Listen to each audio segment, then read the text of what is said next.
नमस्कार, मैं डॉक्टर शिवाकांत मिश्रा अपने YouTube चैनल श्री विद्या अकेडमी पर आपका स्वागत करता हूं। आज हम आपके साथ चर्चा करने जा रहे हैं संविधान संशोधन, कॉन्स्टिट्यूशन अमेंडमेंट। हम आपके साथ जिन चीज़ों पर इसमें चर्चा करेंगे, तो सबसे पहले समझ लीजिए कि किसके लिए उपयोगी है। MPPSC, UPSC और दूसरे जितने भी कॉम्पिटिटिव एग्जाम्स हुआ करते हैं, इंक्लूडिंग इंटरव्यू, उन सबके लिए ये बहुत ही उपयोगी हुआ करता है। आज की हमारी चर्चा, इस क्लास का कंटेंट क्या है, हम किन मुद्दों पर चर्चा करेंगे। संविधान संशोधन का अर्थ क्या है, need for the constitution amendment, आवश्यकता क्या है संविधान संशोधन की। फिर संविधान संशोधन के प्रकार क्या हैं, कितने प्रकार के संशोधन होते हैं और प्रक्रिया के प्रकार कितने हैं। बहुधा हम लोग एक ही मान करके चलते हैं, दो चीजें हैं, संशोधन के प्रकार अलग हैं, प्रक्रिया के प्रकार अलग हैं। संशोधन के 3 हैं और प्रक्रिया के 2 हैं। संविधान संशोधन को लेकर के छात्रों को बहुत बड़ा भ्रम है, एक कंफ्यूजन है, हम उसका निवारण करेंगे, क्लीनिंग अप द कंफ्यूजन करेंगे। संविधान संशोधन की सीमा क्या है, लिमिटेशन क्या है, हम ये देखेंगे। और संविधान संशोधन को लेकर के विवाद क्या है, विवाद किनके बीच हैं, और भारत के संविधान संशोधन की प्रक्रिया के गुण या मेरिट्स क्या हैं और इसकी आलोचनाएं क्या हैं। इतने मुद्दों पर हम आज आपके साथ डिस्कशन करने जा रहे हैं। तो शुरू करते हैं। कॉन्स्टिट्यूशन या संविधान संशोधन का अर्थ क्या होता है। सिंपल सी बात है, संविधान के किसी भी भाग में या उसकी उद्देशिका या प्रियम्बल में, किसी अनुच्छेद में, किसी अनुसूची में या किसी सूची में किसी भी प्रकार का परिवर्तन, चाहे हम उसमें कुछ जोड़ें, ऐड करें, घटाएं, डिलीट करें या सब्स्टिट्यूशन करें, किसी चीज को रिप्लेस कर दें किसी दूसरी चीज से, ये सब कुछ संविधान संशोधन कहा जाता है। यानी संविधान में जो कुछ भी लिखा हुआ है उसमें किसी भी प्रकार का परिवर्तन संविधान संशोधन है। तो संविधान संशोधन किया क्यों जाता है, इसलिए किया जाता है कि संविधान की प्रासंगिकता, उसकी रिलेवेंसी बनी रहे। क्योंकि एक बार संविधान बना, 26 जनवरी 1950 को लागू भी हो गया, और अगर उसमें हम संशोधन नहीं करेंगे तो बदलती हुई परिस्थितियों के साथ संविधान अनुकूलन नहीं कर पाएगा। और जब संविधान जन आकांक्षाओं, लोगों की आवश्यकताओं की, इच्छाओं की पूर्ति नहीं करेगा तो वो अपनी प्रासंगिकता खो देगा और संविधान असफल हो जाएगा। और इसलिए संविधान प्रासंगिक होकर के अस्तित्व में बना रहे, इसके लिए संविधान संशोधन आवश्यक होते हैं।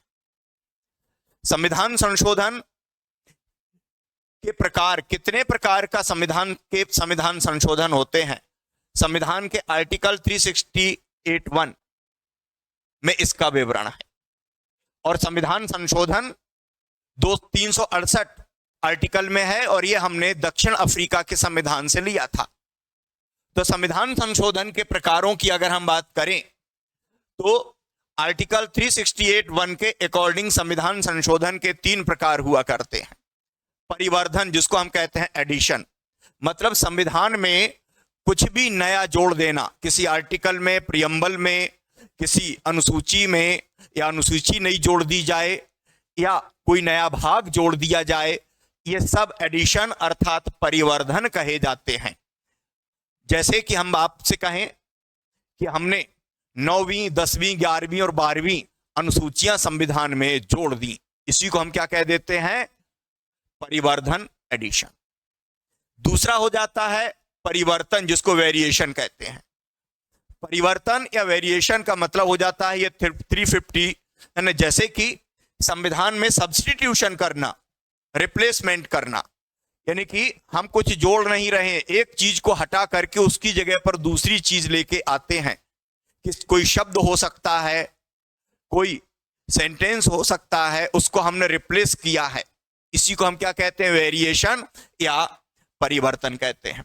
फॉर एग्जाम्पल आर्टिकल 352(1) में जहां पर राष्ट्रीय आपातकाल की बात है वहां पर लिखा हुआ था पहले कि राष्ट्रीय आपातकाल लगाने के लिए जो कारण बताए गए थे उसमें एक कारण पहले हुआ करता था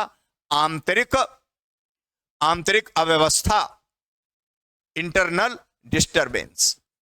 उस आंतरिक विद्रोह या आंतरिक अव्यवस्था या आंतरिक अशांति शब्द का कोई सुनिश्चित अर्थ नहीं था और इसका एक बार दुरुपयोग हुआ और उसके बाद फिर 44वें संविधान संशोधन के द्वारा हमने उस इंटरनल डिस्टरबेंस शब्द के स्थान पर आर्म्ड रेबेलियन शब्द को रख दिया, उसको सब्स्टिट्यूट कर दिया। इसी को हम क्या कह देते हैं, परिवर्तन, वेरिएशन, है ना, कि सब्स्टिट्यूशन ऑफ इंटरनल डिस्टरबेंस, इस शब्द की जगह पर हमने आर्म्ड रिवेलियन शब्द लिख दिया, है ना। आंतरिक अशांति की जगह पर सशस्त्र विद्रोह रख दिया। इसको कहते हैं परिवर्तन या इंग्लिश में वेरिएशन कहते हैं। तीसरा होता है निरसन, रिपील करना। संविधान से किसी चीज को डिलीट कर देना, हटा देना, उसका अस्तित्व में न रह जाना, इसी को हम कहते हैं निरसन। फॉर एग्जाम्पल अगर हम देखें तो संविधान में हमने भाग 7 आर्टिकल 238 को क्या किया है, हटा दिया है। इसी को हम कहते हैं संविधान का निरसन किसी भी चीज का, और इस परिवर्तन को निरसन कहते हैं। इस प्रकार से संविधान में 3 प्रकार के संशोधन होते हैं। अगर आप आर्टिकल 368(1) को देखेंगे तो वहां पर आपको ये 3 चीजें लिखी मिल जाती हैं। तो 3 प्रकार के संविधान संशोधन हुआ करते हैं। आगे हम देखते हैं अब प्रक्रिया के कितने प्रकार होते हैं। टाइप्स ऑफ प्रोसीजर, संविधान संशोधन करने की प्रक्रिया। पहली बात यह है कि संविधान संशोधन करने का अधिकार संसद के पास है, राज्यों के विधान मंडलों के पास नहीं। The state legislature have no right the amendment in the constitution. और इस तरीके से क्या अधिकार हुआ करते हैं, हम देखते हैं 2 प्रक्रियाएं हैं। पहली प्रक्रिया होती है विशेष बहुमत के द्वारा संविधान संशोधन करना, यानी कि संसद के किसी भी सदन में प्रस्ताव लाया जा सकता है संविधान में संशोधन करने का, और फिर इसे संसद अपने जिस सदन में लाया गया है उस सदन के कुल सदस्यों के बहुमत अर्थात आधे से अधिक सदस्यों और उपस्थित और मत देने वाले सदस्यों के 2/3 बहुमत से अगर वो प्रस्ताव एक सदन में पारित होगा तो फिर इसके बाद वो दूसरे सदन में जाएगा और दूसरा सदन अर्थात आइदर हाउस भी उसी बहुमत से अगर उसे पास कर देगा तब वो राष्ट्रपति के पास जाएगा और राष्ट्रपति उस पर अपनी अनुमति अर्थात कंसेंट दे देंगे और इसके बाद संविधान संशोधन हो जाएगा उस रूप में जैसा कि उस बिल में या अधिनियम बिल में ऐसा किया गया था। और इस प्रकार से ये पहली प्रक्रिया हो जाती है। दूसरा होता है विशेष बहुमत और राज्यों का अनुमोदन by the special majority and ratification of the states legislature.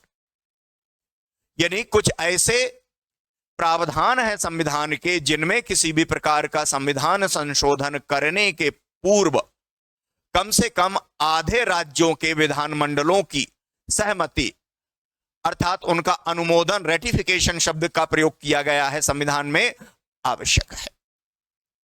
सभी विधानमंडलों के पास भेजा जाएगा। अगर आधे से कम राज्यों के विधानमंडलों ने उसे रेटिफाई किया तो वो आगे नहीं बढ़ पाएगा। जब इस प्रकार से राज्यों पहले संसद के द्वारा फिर कम से कम आधे राज्य विधानमंडलों द्वारा उसका रेटिफिकेशन हो जाएगा, अनुमोदन हो जाएगा, इसके बाद वो राष्ट्रपति के पास उनकी अनुमति के लिए प्रस्तुत किया जाएगा और फिर भारत के राष्ट्रपति उस पर अपनी अनुमति दे देंगे, तब जाकर के वो संविधान संशोधन हो जाएगा। 2 ही प्रकार हुआ करते हैं, तीसरा कोई प्रकार नहीं हुआ करता है। अब बात यह है कि ऐसे कौन से विषय हैं जिन पर राज्यों के विधानमंडलों की सहमति या उनका अनुमोदन आवश्यक होता है। तो ऐसे सभी विषय जिनसे राज्यों के ऊपर कोई प्रभाव पड़ता है, ऐसे विषय जिनसे राज्यों का कोई संबंध है, अगर उनमें कोई भी संशोधन होगा तो कम से कम आधे राज्य विधानमंडलों की सहमति आवश्यक होगी।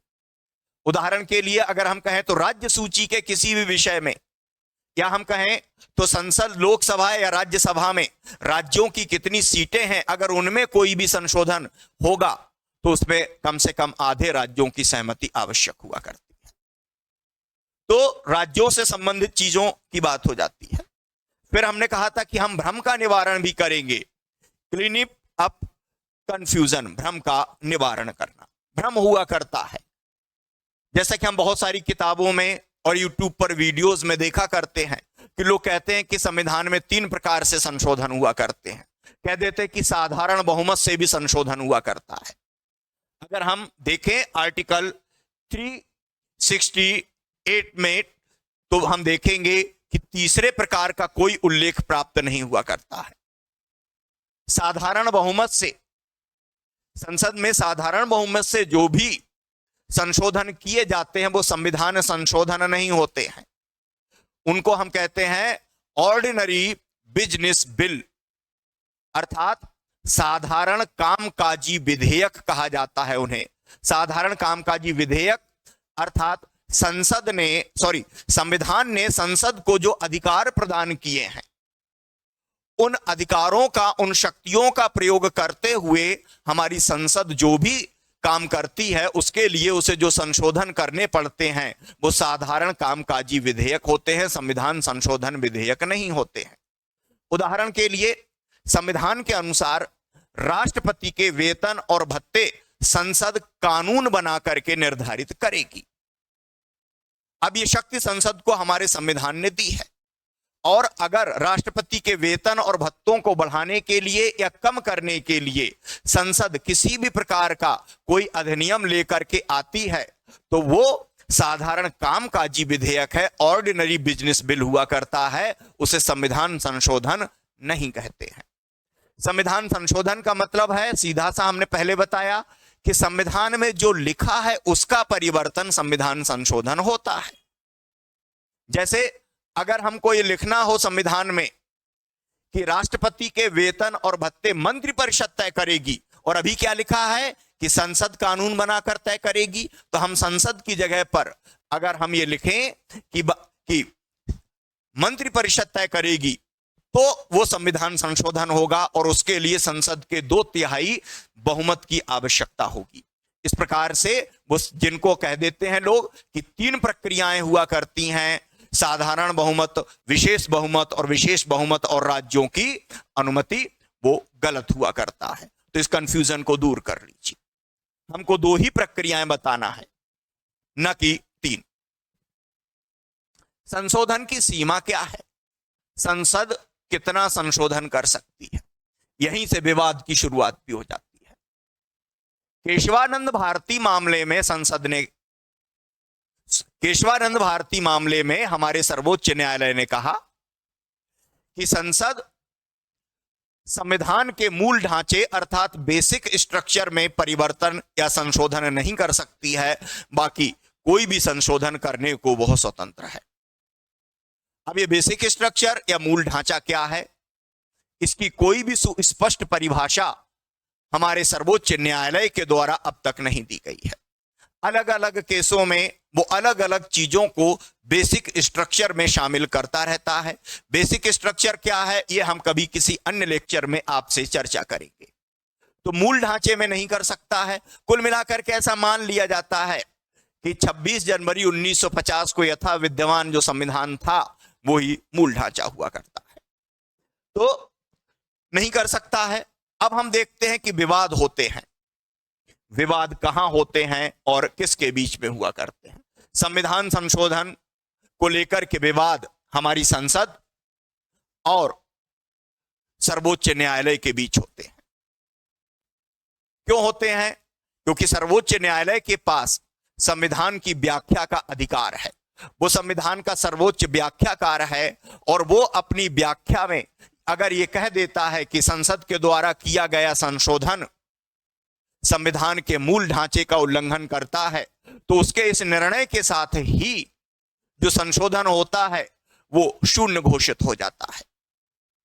अब हमारी संसद ये कहती है कि संसदीय लोकतंत्र में संसद राष्ट्र की जनता की इच्छाओं का प्रतिनिधित्व करती है और जनता के प्रति नीतियां बनाने के लिए वो उत्तरदायी है। जनता ने उसे चुन करके भेजा है और इसलिए वो जितना चाहे संविधान संशोधन कर सकती है, उस पर कोई रोक नहीं हो सकती है सैद्धांतिक रूप से, क्योंकि हमने संसदीय लोकतंत्र ब्रिटेन से अपनाया है और ब्रिटेन के संसदीय लोकतंत्र में संसद कितना भी संविधान संशोधन कर सकती है, उस पर कोई रोक नहीं होती है, तो हमारे यहां भी नहीं होना चाहिए। मगर सर्वोच्च न्यायालय क्या कह देता है? सर्वोच्च न्यायालय कहता है कि संसद के सदस्य सत्ताधारी व्यक्तियों से प्रभावित होकर के निर्णय करते हैं, अर्थात सुप्रीम कोर्ट का कहना है कि संसद के जो चुने हुए प्रतिनिधि हैं वे किसी भी विधेयक पर अपना मतदान अपनी स्वयं की स्वतंत्र इच्छा से नहीं करते हैं। वे सत्ताधारी व्यक्तियों के निर्देश या उनकी इच्छा के अनुसार ही निर्णय किया करते हैं। अर्थात जो व्यक्ति जिस पार्टी की सत्ता है, उस पार्टी के प्रमुख व्यक्ति, पार्टी के अध्यक्ष या प्रधानमंत्री जो कह देते हैं, उस पार्टी के व्यक्ति उसी के अनुरूप मतदान कर लेते हैं। वे कई बार व्यक्तिगत रूप से उस निर्णय से सहमत नहीं होते हैं, मगर पार्टी की बात मानते हुए वो पार्टी के अनुरूप ही निर्णय करते हैं। और ऐसे में संसद के सदस्य स्वेच्छापूर्वक अपने विवेक का प्रयोग करते हुए मतदान नहीं करते हैं, निर्णय नहीं करते हैं, अर्थात वे सिर्फ और सिर्फ सत्ताधारी व्यक्तियों के निर्णय के अनुसार ही अपने विवेक, अपने मताधिकार का प्रयोग करते हैं। इसलिए इसे संसद के ऊपर नहीं छोड़ा जा सकता कि वे कितना संविधान संशोधन करें, क्योंकि सत्ताधारी व्यक्ति अपने सत्ता के अनुरूप कितना भी संविधान संशोधन करवा सकते हैं। वे कल को कहेंगे कि संविधान को निरस्त कर दिया जाए, तो क्या संविधान ही निरस्त हो जाएगा? कल को वो लोकतंत्र को समाप्त करेंगे तो क्या लोकतंत्र ही समाप्त हो जाएगा? और इस प्रकार से संसद के ऊपर एक प्रतिबंध आरोपित किया गया हमारे सर्वोच्च न्यायालय के द्वारा, और वो प्रतिबंध हुआ करता है मूल ढांचे में संशोधन नहीं किया जा सकता है। और इस प्रकार से ये एक विवाद का मूल कारण है। बहुत सारे विवाद हुए। विवाद की शुरुआत ही हो जाती है कब से? जब हमने 9वीं अनुसूची बनाई, वहीं से विवाद की शुरुआत हो चुकी थी। यानी कि पंडित नेहरू के समय पर जब जमींदारी का उन्मूलन किया गया, अधिकतम भूसीमा अधिनियम अर्थात सीलिंग एक्ट लाया गया, और तभी से विवाद की शुरुआत हो गई थी। तब सुप्रीम कोर्ट और उच्च न्यायालयों की शक्तियों को सीमित करने के लिए और इन भूमि सुधारों को लागू करने के लिए 9वीं अनुसूची बना दी गई थी। और पुनः विवाद फिर उभरा जाकर के केशवानंद भारती के साथ। इसके बाद हमारी संसद ने 2/3 बहुमत से कुछ संशोधन कर दिए। क्या संशोधन कर दिए? संसद ने कह दिया कि संविधान के अनुच्छेद 13 में जो लिखा गया है कि संसद मूल अधिकारों को कम करने वाली, अल्पतम करने वाली विधि नहीं बनाएगी, अगर बनाएगी तो वो शून्य हो जाएगी।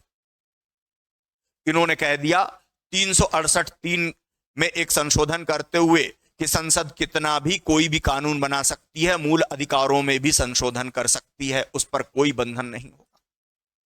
इसके बाद 368(4) में एक संशोधन कर दिया और 368(4) जोड़ दिया, और फिर 368(5) जोड़ दिया गया।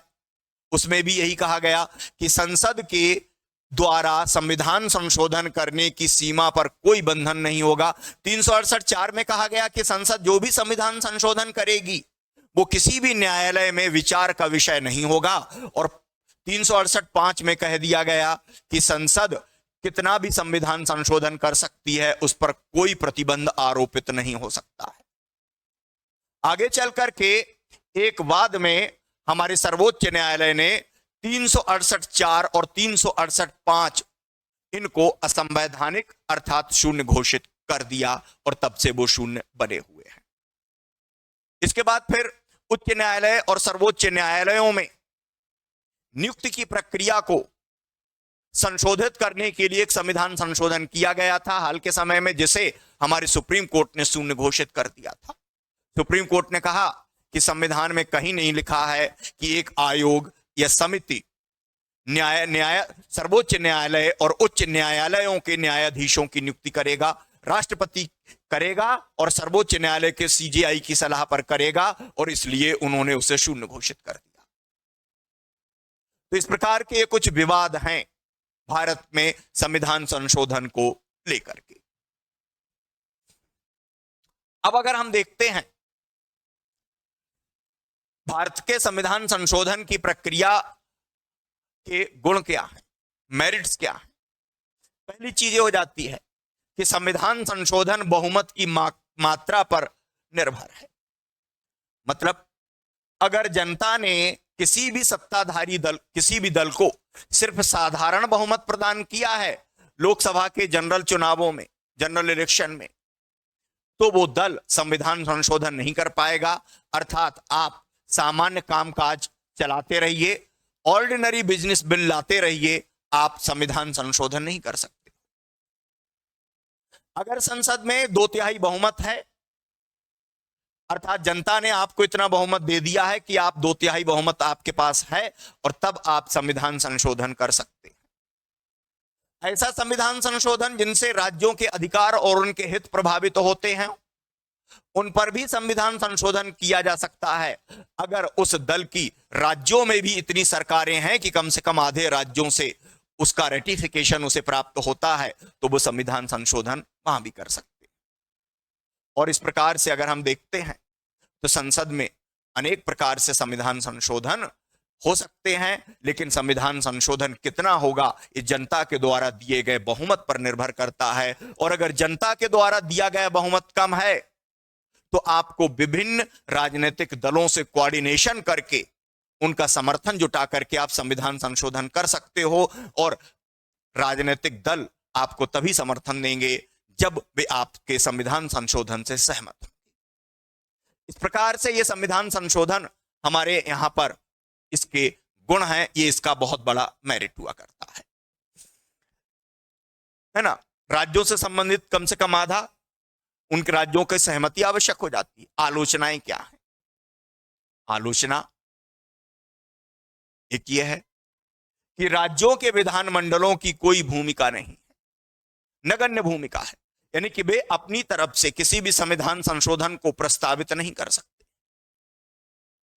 जो भूमिका है वो रेटिफिकेशन की है, अनुमोदन मात्र की है। दूसरी चीज, आम जनता की कोई भूमिका नहीं, जिसको हम कहते हैं एक्टिव डेमोक्रेसी, सक्रिय लोकतंत्र।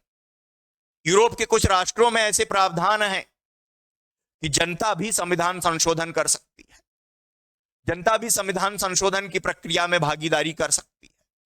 हमारे यहां जनता की कोई भूमिका नहीं है, जो भी है संसद की है, और बहुत सीमित रेटिफिकेशन की भूमिका राज्य विधानमंडलों की है। आम जनता की कोई भूमिका नहीं होती है, जो कि होना चाहिए।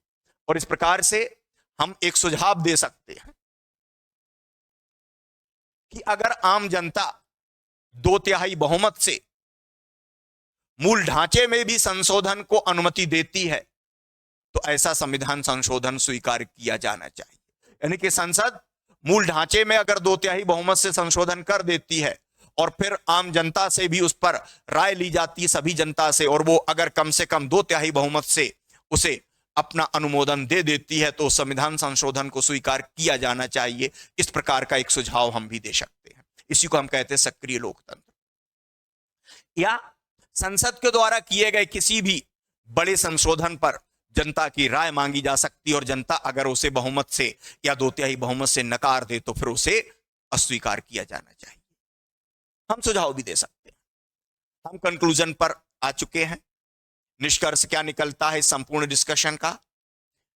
निष्कर्ष ये हो जाता है कि संविधान संशोधन की प्रक्रिया जनता के बहुमत और राजनीतिक दलों के पारस्परिक सहयोग से निर्धारित होती है, उचित होती है। यानी कि जनता ने आपको कितना बहुमत दिया है, और कितना ही बहुमत क्यों ना हो, किसी भी एक दल के पास दोनों सदनों में 2/3 बहुमत और कम से कम आधे राज्यों में, है ना, बहुमत होना ये आसान चीज नहीं है, बहुत कम होती है। और इसलिए व्यापक संविधान संशोधन तभी संभव होते हैं जब आपके पास इतना बड़ा बहुमत हो, और या फिर आपके उन दलों ने भी आपको समर्थन दिया हो। और दूसरी चीज हो जाती है कि संविधान तथा मूल अधिकारों की रक्षा के लिए हमारी सुप्रीम कोर्ट वहां पर संविधान संशोधनों का पुनरावलोकन करती है, जो कि उचित है, क्योंकि संसद के अंदर बैठे हुए व्यक्ति अपने निजी स्वार्थों के लिए, निजी हितों के लिए इस शक्ति का दुरुपयोग भी कर सकते हैं। तो यह है हमारा संविधान संशोधन। एक बार पुनः दोहरा दूं, हमने आपको का जो एक डाउट है उसको क्लियर कर दिया है कि संविधान संशोधन की दो ही प्रक्रियाएं हुआ करती है। साधारण बहुमत से संविधान संशोधन नहीं होता है।